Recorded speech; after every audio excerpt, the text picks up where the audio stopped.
वैशाख मास कथा अध्याय 5। जय श्री कृष्णा। राधे राधे।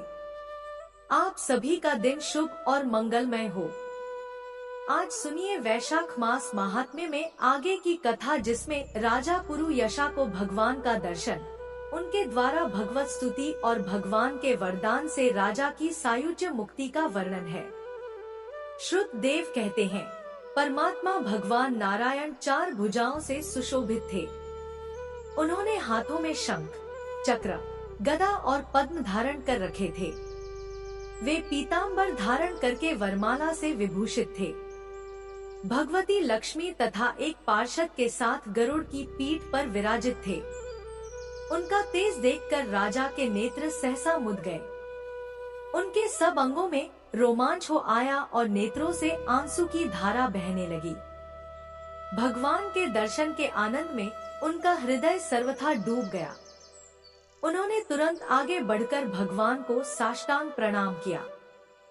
फिर प्रेम विफल नेत्रों से विश्वात्मक श्री हरि को बहुत देर तक निहारकर उनके चरण धुले और उस जल को अपने मस्तक पर धारण किया। उन्हीं चरणों की धोवन रूपा श्री गंगा जी ब्रह्मा जी सहित तीनों लोकों को पवित्र करती है। इसके बाद राजा ने महान वैभव से बहुमूल्य वस्त्र, आभूषण और चंदन से हार, धूप, दीप तथा अमृत के समान नैवेद्य के निवेदन आदि से और अपने तन, मन, धन और आत्मा का समर्पण करके अद्वितीय पुराण पुरुष भगवान विष्णु का पूजन किया। पूजा के बाद इस प्रकार स्तुति की कि जो निर्गुण, निरंजन और प्रजापतियों के भी अधीश्वर हैं। ब्रह्मा आदि संपूर्ण देवता जिनकी वंदना करते रहते हैं, उन परम पुरुष भगवान श्री हरि को मैं प्रणाम करता हूँ। शरणागत की पाप राशि का नाश करने वाले आपके चरणारविंद को परिपक्व योग वाले योगियों ने जो अपने हृदय में धारण किया है, यह उनके लिए बड़े सौभाग्य की बात है। बढ़ी हुई भक्ति के द्वारा अपने अंतःकरण तथा जीव भाव को भी आपके चरणों में ही चढ़ाकर वे योगी जन उन चरणों के चिंतन मात्र से आपके धाम को प्राप्त हुए हैं। विचित्र कर्म करने वाले आप स्वतंत्र परमेश्वर को नमस्कार है। साधु पुरुषों पर अनुग्रह करने वाले आप परमात्मा को प्रणाम है। प्रभु, आपकी माया से मोहित होकर मैं स्त्री और धन रूपी विषव में ही भटकता रहा हूँ। अनर्थ में ही मेरी अर्थ दृष्टि हो गई थी। प्रभु, हे विश्व मूर्ते, जब जीव पर आप अनंत शक्ति परमेश्वर की कृपा होती है, तभी उसे महापुरुषों का संग प्राप्त हो जाता है, जिससे यह संसार समुद्र गोपद के समान हो जाता है।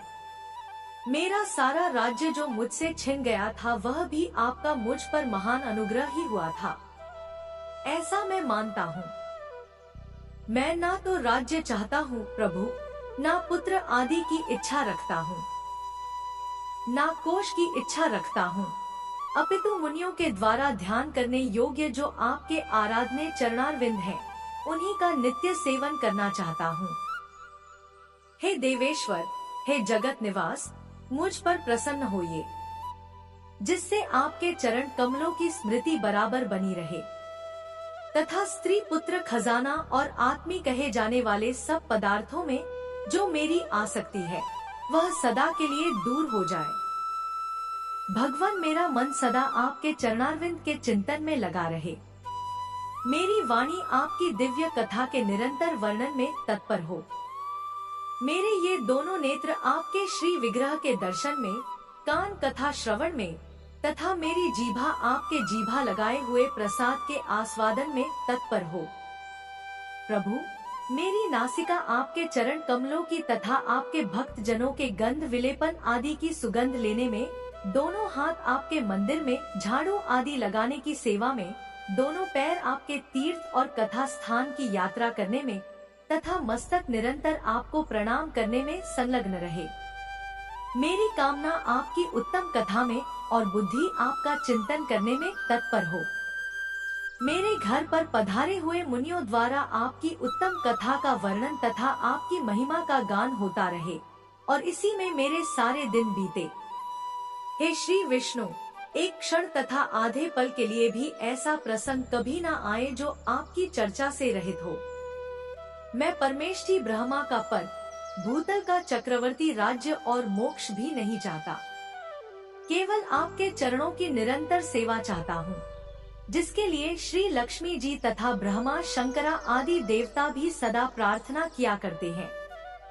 राजा के इस प्रकार स्तुति करने पर कमल नयन भगवान विष्णु ने प्रसन्न होकर मेघ के समान गंभीर वाणी में इस प्रकार कहा, राजन, मैं जानता हूँ तुम मेरे श्रेष्ठ भक्त हो, कामना रहित और निष्पाप हो। हे राजन, मुझ में तुम्हारी दृढ़ भक्ति हो और अंत में तुम मेरा सायुज्य प्राप्त करो।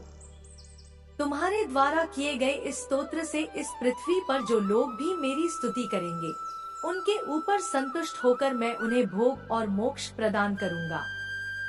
यह अक्षय तृतीया इस पृथ्वी पर प्रसिद्ध होगी, जिसमें भोग और मोक्ष प्रदान करने वाला मैं तुम्हारे ऊपर प्रसन्न हुआ था। जो मनुष्य इस तिथि को किसी भी बहाने से या स्वभाव से ही स्नान दान आदि क्रियाएं करते हैं, वे मेरे अविनाशी पद को प्राप्त हो जाते हैं। जो लोग पितरों के उद्देश्य से अक्षय तृतीया को श्राद्ध करते हैं, उनका किया हुआ वह श्राद्ध अक्षय हो जाता है। इस तिथि में थोड़ा सा भी जो पुण्य किया जाता है, उसका फल अक्षय होता है। राजन, जो कुटुंबी ब्राह्मण को गाय दान करता है, उसके हाथ में सब संपत्तियों की वर्षा करने वाली बुद्धि और मुक्ति भी आ जाती है। अनंत यह वैशाख मास मेरे चरण चिंतन की ही तरह ऐसे सहस्त्र पापों को हर लेता है, जिनके लिए शास्त्रों में कोई प्रायश्चित ही नहीं है। राजा को यह वरदान देकर देवाधिदेव भगवान जनार्दन सबके देखते ही देखते वही अंतर्ध्यान हो गए। इसके बाद राजा पुरुयशा सदा भगवान में ही मन लगाए हुए उन्हीं की सेवा में तत्पर रहकर इस पृथ्वी का पालन करने लगे। देव दुर्लभ समस्त मनोरथ का उपभोग करके अंत में उन्होंने चक्रधारी भगवान विष्णु का सायुज्य प्राप्त कर लिया। जो इस उत्तम उपाख्यान को सुनते और सुनाते हैं, वे सभी पापों से मुक्त होकर भगवान विष्णु के परम पद को प्राप्त हो जाते हैं। श्रुत देव जी कहते हैं, राजन, पंपा के तट पर कोई शंख नाम से प्रसिद्ध परम यशस्वी ब्राह्मण थे, जो बृहस्पति के सिंह राशि में स्थित होने पर कल्याण में गोदावरी नदी में स्नान करने के लिए गए। मार्ग में परम पवित्र भीमरथी को पार करने के बाद दुर्गम, जल शून्य और भयंकर निर्जन वन में धूप से विकल हो गए थे। वैशाख का महीना था और दोपहर का समय था। वे किसी वृक्ष के नीचे जा बैठे। इसी समय कोई दुराचारी शिकारी हाथ में धनुष धारण किए वहां आया। ब्राह्मण के दर्शन से उसकी बुद्धि पवित्र हो गई और वह इस प्रकार कहने लगा कि मुने, मैं अत्यंत दुर्बुद्धि और पापी हूँ। मेरे ऊपर आपने बड़ी कृपा की है, क्योंकि साधु महात्मा स्वभाव से ही दयालु होते हैं। कहाँ मैं नीच कुल में उत्पन्न हुआ व्याध और कहाँ मेरी ऐसी पवित्र बुद्धि। मैं इसे केवल आपका ही उत्तम अनुग्रह मानता हूँ। हे साधु बाबा, मैं आपका शिष्य हूँ, कृपा पात्र हूँ।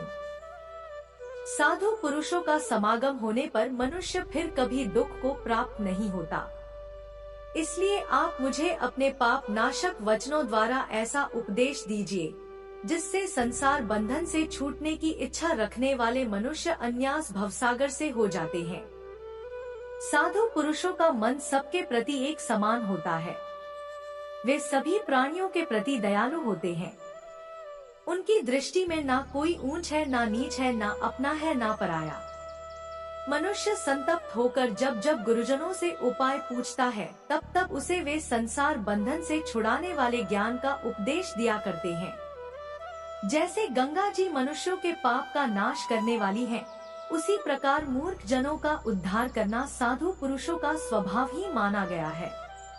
व्याध के यह वचन सुनकर शंख ने कहा, व्याध, अगर तुम कल्याण चाहते हो तो वैशाख मास में भगवान विष्णु को प्रसन्न और संसार समुद्र से पार करने वाले जो दिव्य धर्म बताए गए हैं, उनका पालन करो। मुनि श्रेष्ठ शंख उस समय प्यास से बहुत कष्ट पा रहे थे। दोपहर के समय उन्होंने सुंदर सरोवर में स्नान किया और युगल वस्त्र धारण करके मध्याह्न काल की उपासना पूरी की। फिर देव पूजा करने के बाद व्याध के लाए हुए श्रमहारी और स्वादिष्ट कैथ का फल खाया। जब वे खा पीकर सुख पूर्वक विराजमान हुए, उस समय व्याध ने हाथ जोड़कर कहा कि मुने, किस कर्म से मेरा तपोमय व्याध कुल में जन्म हुआ और किससे ऐसी सद्बुद्धि तथा महात्मा की संगति प्राप्त हो गई। प्रभु, अगर आप ठीक समझे तो मैंने जो कुछ भी पूछा है वह तथा अन्य जानने योग्य बातें भी मुझे बताइए। व्याध के ऐसा पूछने पर शंख बोले, हे व्याध, पूर्व जन्म में तुम वेदों के पारंगत विद्वान ब्राह्मण थे। शाकल नगर में तुम्हारा जन्म हुआ था।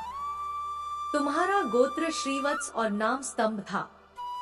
उस समय तुम बड़े तेजस्वी समझे जाते थे, किंतु आगे चलकर किसी वेश्या में तुम्हारी आसक्ति हो गई। उसके संग दोष से तुमने नित्य कर्मों को त्याग दिया और शूद्र की तरह घर आकर रहने लगे। यद्यपि तुम सदाचार शून्य दुष्ट तथा धर्म कर्मों के त्यागी थे, तो भी उस समय तुम्हारी ब्राह्मण पत्नी कांतिमती ने वेश्या सहित तुम्हारी सेवा की। वह सदा तुम्हारा पूजन करने में लगी रहती थी। वह तुम दोनों के पैर धोती, दोनों की आज्ञा का पालन करती और दोनों से नीचे आसन पर सोया करती थी। इस प्रकार वेश्या सहित पति की सेवा करती हुई उस दुखिनी ब्राह्मणी का इस धरती पर बहुत सारा समय बीत गया। फिर एक दिन उसके पति ने मूली सहित उड़द खाया और तिल मिश्रित निष्पाप भक्षण किया। उस अपथ्य भोजन से उसका मुंह और पेट चलने लगा। उसे बड़ा भयंकर भगंदर रोग हो गया और वह उस रोग में दिन रात जलने लगा। जब तक घर में धन रहा तब तक वह वेश्या भी वहीं टिकी रही। उसका सारा धन लेकर पीछे उसने भी उसका घर छोड़ दिया। वेश्या तो क्रूर और निर्दय होती ही है। उसे छोड़कर किसी दूसरे के पास चली गई। तब वह ब्राह्मण रोग से व्याकुल होकर रोता हुआ अपनी पत्नी से बोला, देवी, मैं वेश्या के प्रति आसक्त और अत्यंत निष्ठुर प्राणी हूँ। मेरी रक्षा करो। सुंदरी, तुम परम पवित्र हो। मैंने तुम्हारा कुछ भी उपकार नहीं किया। कल्याणी, जो पापी और निंद मनुष्य अपनी विनीत पत्नी का आदर नहीं करता वह 15 जन्मों तक नपुंसक होता है। महाभाग्य दिन रात साधु पुरुष उसकी निंदा किया करते हैं।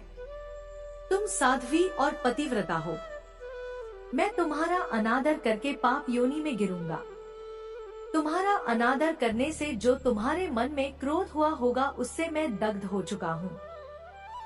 अपने पति की ऐसी बात सुनकर वह पतिव्रता हाथ जोड़कर बोली, प्राणनाथ, आप मेरे प्रति किए हुए व्यवहार को लेकर दुख मत मनाएं।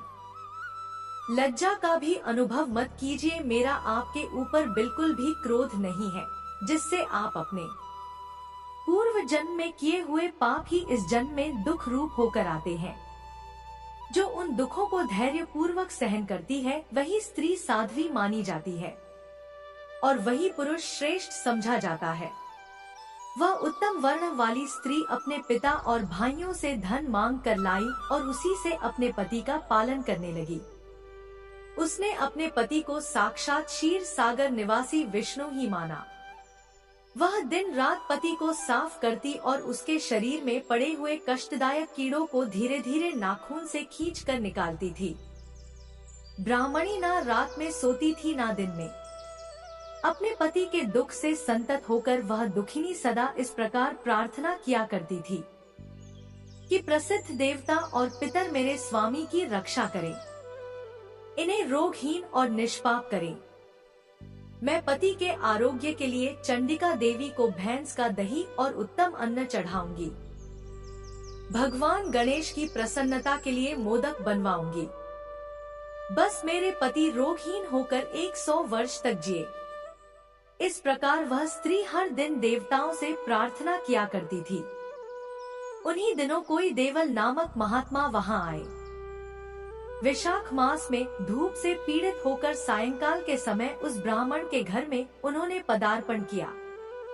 ब्राह्मणी ने महात्मा के चरण धोकर उस जल को मस्तक पर चढ़ाया और धूप से कष्ट पाए हुए महात्मा को पीने के लिए मीठा शरबत दिया। प्रातः काल सूर्योदय होने पर मुनि जैसे आए थे वैसे ही चले गए। थोड़े ही समय में इसके बाद ब्राह्मण को सन्निपात हो गया। ब्राह्मणी सौंठ, मिर्च और पीपल लेकर जब उसके मुंह में डालने लगी तब उसने अपनी पत्नी की अंगुली काट ली। उसके दोनों दांत सहसा सट गए और ब्राह्मणी की अंगुली का वह कोमल टुकड़ा उसके मुंह में ही रह गया। अंगुली काटकर उस वेश्या का ही चिंतन करता हुआ वह ब्राह्मण अंत में मर गया। तब उसकी पत्नी कांतिमती ने कंगन बेचकर बहुत सारा ईंधन खरीदा और चिता बनाकर वह साध्वी पति के साथ उसमें जा बैठी। उसने पति के रोगे शरीर का गाढ़ आलिंगन करके उसके साथ अपने आप को भी चिता में जला दिया। शरीर त्याग कर वह सहसा भगवान विष्णु के धाम में चली गई। उसने वैशाख मास में जो देवल मुनि को शरबत पिलाया था और उनके चरणों तक को सिर पर लगाया था, इससे उसको योगी गम्य परम पद की प्राप्ति हुई। तुमने अंतकाल में वेश्या का चिंतन करते हुए शरीर त्याग दिया था, इसलिए इस घोर व्याध के शरीर में आए हो और हिंसा में आसक्त होकर सबको परेशान करते हो। तुमने वैशाख मास में मुनि को शरबत देने के लिए ब्राह्मणी को आज्ञा दी थी, उसी पुण्य से आज व्याध होने पर भी तुम्हें सब सुखों के एकमात्र साधन धर्म विषयक प्रश्न पूछने के लिए यह उत्तम बुद्धि प्राप्त हुई है। तुमने जो सब पापों को हरने वाले मुनि के चरणों तक को अपने सिर पर धारण किया था, उसी का यह फल है कि वन में तुम्हें मेरा संग मिला है। इसके बाद ब्राह्मण शंख ने उस व्याध को वैशाख मास महात्म की एक कथा सुनाई। उस कथा को सुनकर एक सर्प का उद्धार हुआ। वह सर्प कौन था, किस प्रकार से उसका उद्धार हुआ और वैशाख मास महात्म श्रवण से व्याध का वाल्मीकि होने का वर्णन आप अगले अध्याय में सुनेंगे। जय श्री हरि विष्णु।